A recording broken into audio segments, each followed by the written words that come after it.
Hey, I'm Roland, and today we want to take a look at the Vivo X21. The X21 is the first, or not really the first, but the second commercial smartphone from Vivo that has an integrated fingerprint reader in the screen, but there is still a special model for that. The one that we have right here is the X21A, which is the base model basically.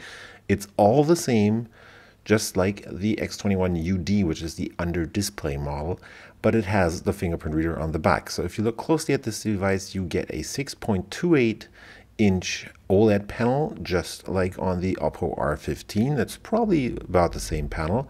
The screen resolution is a 2280 by 1080 pixels, which means it's 19:9 aspect ratio, and as you can see up here, it does have a notch. The notch doesn't house any special sensors, it just has the distance and brightness sensor and the earpiece, plus your front-facing camera, which in this case is a 12 megapixel camera. Under the hood you get the Snapdragon 660, which is the octa-core SoC from Qualcomm, running at 2.2 gigahertz, and that is always combined with 6 gigabytes of memory. Plus, you can choose between either 64 or 128 gigabytes of flash storage. So the Vivo X21 is always pretty well equipped regarding memory, and you can also extend that memory through your SD card slot that is a combined SD card slot with the two nano SIM card slots. Once we move over to the rear, you can see that there is the 12 megapixel main camera here and another camera which is a 5 megapixel sensor. Both are aligned in this vertical setup, pretty much copying the iPhone X again. And under the cameras is the LED flash. In the middle of the rear is where the fingerprint sensor is located.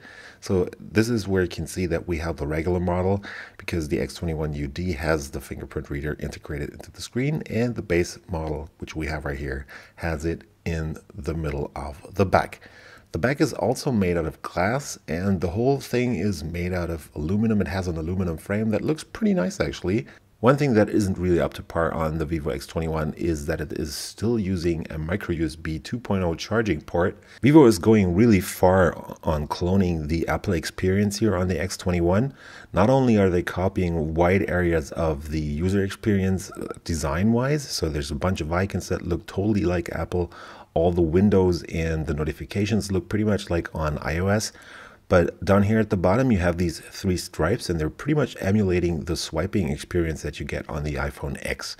So the big one in the middle is the main control. So you swipe up from the bottom, slow or fast, to go back to the home screen or control the multitasking experience. And if you use the other two stripes on the left and on the right, the left one will bring up a control panel-like experience. So pretty much a area where you control all the main settings. You have quick access to a bunch of apps, and you can steer the quick settings basically of this device.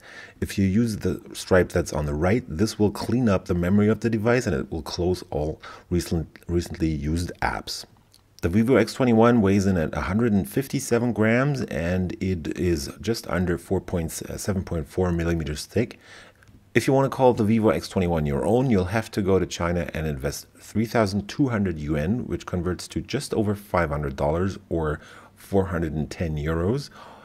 And if you want the one with the under display fingerprint reader, you'll have to pay 570 US dollars or 3,600 yuan or just over 460 euros for it. So that's just been a very quick look at the Vivo X21. Thanks to our friend Marvin for the footage and the pics.